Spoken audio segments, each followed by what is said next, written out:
नमस्कार, हस्तक्षेप में आपका स्वागत है। मैं हूं अमलेंदु उपाध्याय। बिहार विधानसभा चुनाव से पहले देश का सियासी पारा चढ़ गया है।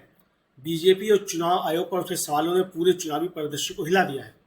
राहुल गांधी के लेख के बाद सवाल उठ रहे हैं कि क्या चुनाव निष्पक्ष होंगे, क्या विपक्ष और राहुल गांधी के आरोपों में सच्चाई है।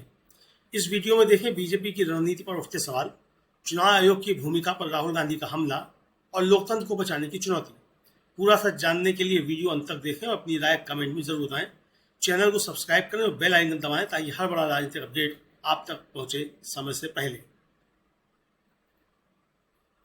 दोस्तों, चुनाव में धांधली के आरोप लगाते हुए राहुल गांधी ने एक लेख क्या लिख दिया आपने देखा होगा कल कई अखबारों में, और उनका लेख, राहुल गांधी का लेख आया था और उस लेख को लिखने के बाद मोदी का पूरा सिस्टम हिल गया है।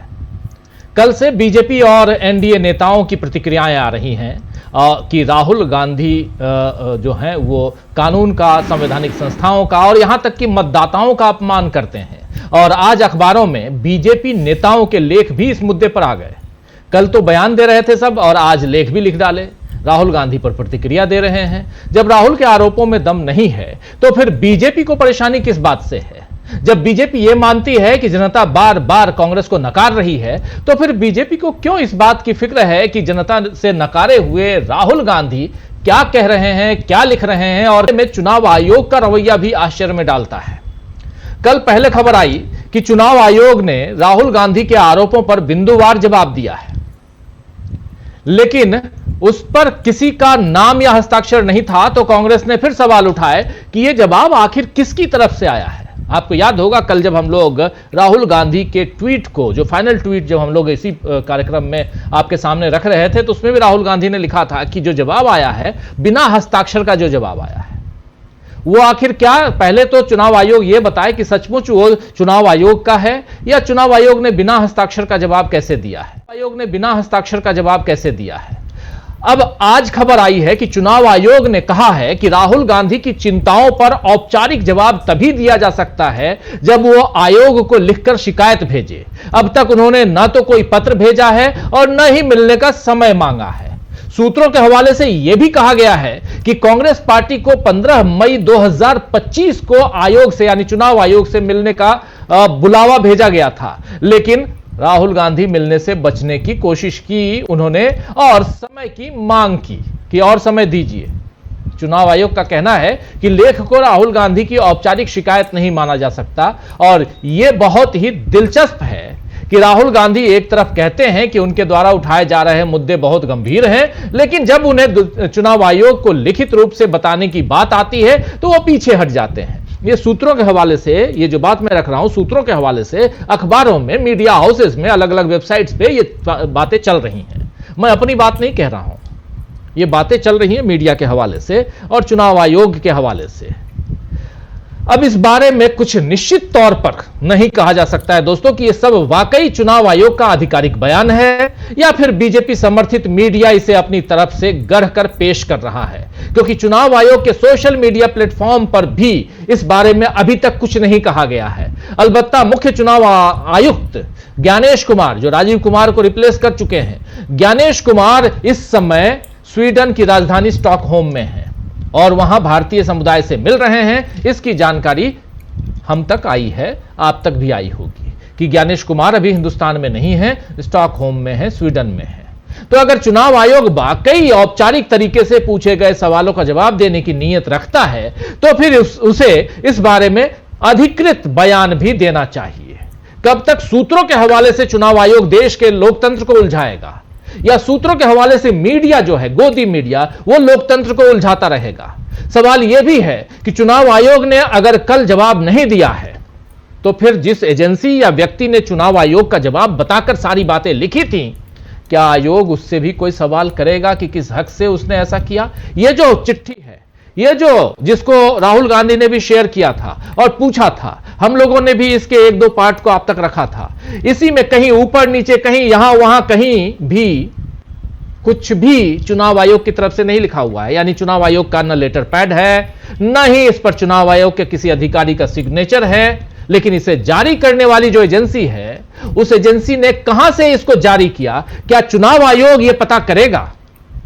और अगर यह पता चलता है चुनाव आयोग को कि यह कोई फर्जी है, तो फिर फर्जीवाड़ा इस एजेंसी ने क्यों किया, ये चुनाव आयोग पूछेगा या चुनाव आयोग यहां चुप्पी साध जाएगा? क्योंकि ये एजेंसी गोद में बैठी हुई एजेंसी है। इसलिए कुल मिलाकर राहुल गांधी के उठाए गंभीर सवाल फिर एक तरफ होते हुए दिख रहे हैं और सारी चर्चा चिट्ठी लिखी या नहीं लिखी इस पर टिक रही है। सारे सवाल जो हैं इसी तरफ जा रहे हैं, जो सही नहीं है। वैसे तेजस्वी यादव ने भी राहुल गांधी की बात का समर्थन किया है और कहा है कि 2020 में भी ऐसा ही हुआ था, यानी केवल 2024 ही नहीं बल्कि उससे पहले से गड़बड़ी चल रही है। क्या कुछ कहा है इस मसले पे? पर साफ साफ कह रहे हैं तेजस्वी यादव कि 2020 में ऐसा हुआ था। लेकिन यहां पे एक चिट्ठी दिखाना चाहता हूं दोस्तों। ये एक चिट्ठी जो पहले है बाएं साइड में, मेरे दाहिने साइड में दो चिट्ठियां आपको देखिए, ये बाएं साइड में, ये पॉइंट वाइज ये है ईसीआई का जो फैक्ट है, ये दिखा है, ये एएनआई ने इसको जारी किया है कल, एएनआई एजेंसी ने जारी किया। इलेक्शन कमीशन ऑफ इंडिया की चिट्ठी, प्रेस नोट, जो वहां पर पश्चिम बंगाल में जो आरोप लगाए गए थे वो इस ढंग से राइट साइड में है, ये देखिए। और ये एएनआई एजेंसी ने जारी किया, 4 पॉइंट है और भी आगे पॉइंट्स हैं, ये इसको जारी किया गया है। और इसी चिट्ठी के आधार पे जो लेफ्ट साइड में है, इसी प्रेस नोट, यहां कहीं प्रेस नोट भी नहीं लिखा गया है, आखिर इसको किसने दिया और इसमें जो फैक्ट्स एंड फिगर्स हैं ये किस हवाले से एजेंसी ने इसको जारी किया है, ये बात पूछनी चाहिए चुनाव आयोग को इस एजेंसी से। चलिए खैर, ये यहां रखना, ये फैक्ट रखना जरूरी था, कम से कम आपको समझ में आए कि फर्जीवाड़ा कहां कहां तक फैला हुआ है। इधर बिहार में, बिहार से अभी आप देख रहे थे तेजस्वी यादव को, तेजस्वी यादव कह रहे हैं कि 2014 से ही ये सिस्टम को हिलाकर इन्होंने रख दिया है और सिस्टम में फर्जीवाड़ा चल रहा है। और इसी बिहार में आज एक नई हलचल चिराग पासवान ने खड़ी कर दी है। आज आरा में चिराग पासवान की जनसभा थी और उस जनसभा में चिराग पासवान ने ऐलान कर दिया है कि वो टोटल 243 सीटों पर चुनाव लड़ेंगे, यानी 2020 का खेल चिराग फिर करेंगे और इस बार शायद बीजेपी की मदद से, क्योंकि बीजेपी को अब नीतीश से छुटकारा चाहिए और इसके लिए कंधा चिराग पासवान का मिल गया है। वैसे अगले साल 2026 में, अगले साल, ये 25 चल रहा है, 2026 में तमिलनाडु और पश्चिम बंगाल में चुनाव है, जिस बारे में अमित शाह की भविष्यवाणी है।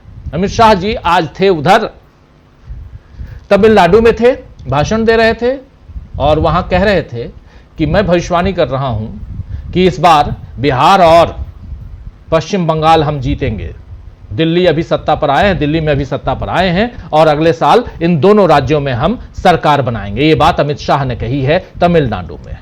और जब इस तरह की भविष्यवाणियां बीजेपी की तरफ से होती हैं तब चुनाव की प्रक्रिया पर सवाल और खड़े हो जाते हैं। लेकिन लेके चलना चाहता हूं आपको उधर बिहार, जहां चिराग पासवान चुनावी मंच से आज भाषण दे रहे थे आरा में, और क्या कह रहे हैं जरा सुनिए। आप खुद सोचिए कि यहां पर ये बातें जो कह रहे हैं उसका मकसद क्या है, उसके मायने क्या है, सुनिए।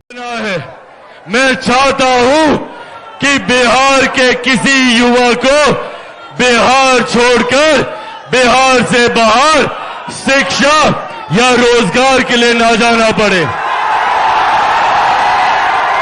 मैं चाहता हूं कि बिहार में ही एक से एक शैक्षिक संस्थान खुले।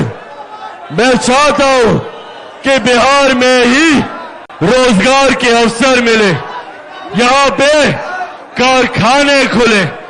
इस व्यवस्था निर्माण की सोच के साथ बिहार को फर्स्ट और योग को फर्स्ट बनाने की सोच के साथ आगे निकला हूं।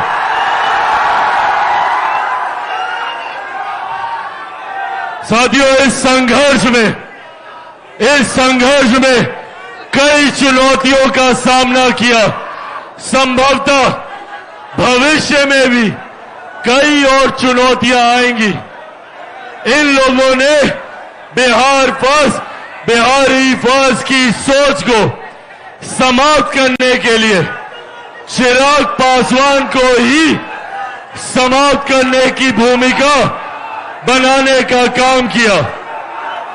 इन लोगों ने सोचा कि चिराग पासवान को समाप्त कर देंगे तो बिहार फर्स्ट, बिहारी फर्स्ट का सपना टूट जाएगा।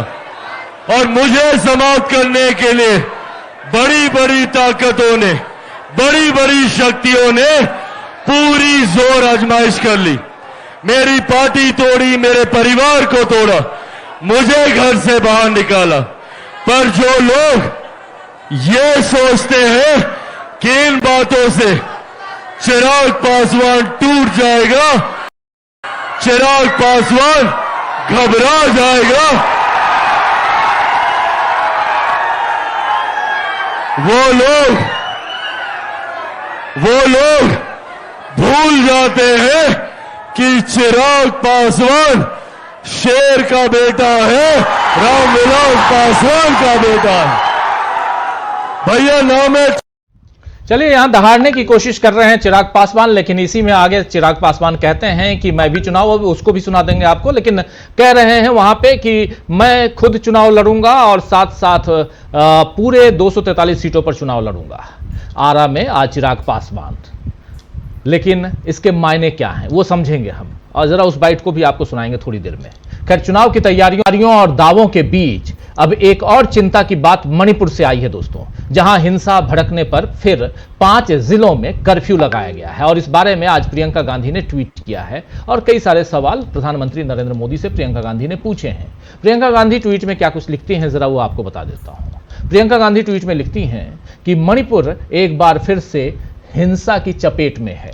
करीब 2 साल से राज्य के लोग हिंसा, हत्या, बलात्कार और पलायन झेल रहे हैं। एक बार फिर से हिंसा की चपेट में है।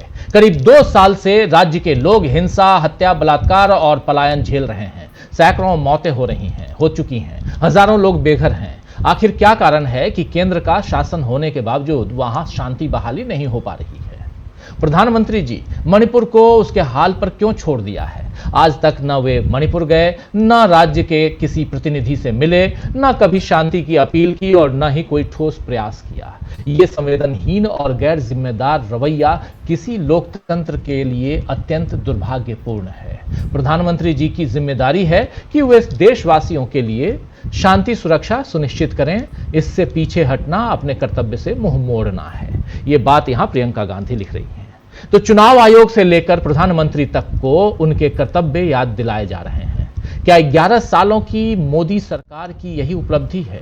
और इन सब के बीच राहुल गांधी का एक दांव, राहुल गांधी का एक आर्टिकल, आखिर उससे मोदी का पूरा सिस्टम क्यों हिल गया है? अगर आपने हमारा YouTube चैनल अभी तक सब्सक्राइब नहीं किया तो इसको सब्सक्राइब कर लीजिए, वीडियो को लाइक और शेयर कीजिएगा और कमेंट करके बताइएगा भी कि इस परिचर्चा पर आपकी क्या राय है। धन्यवाद।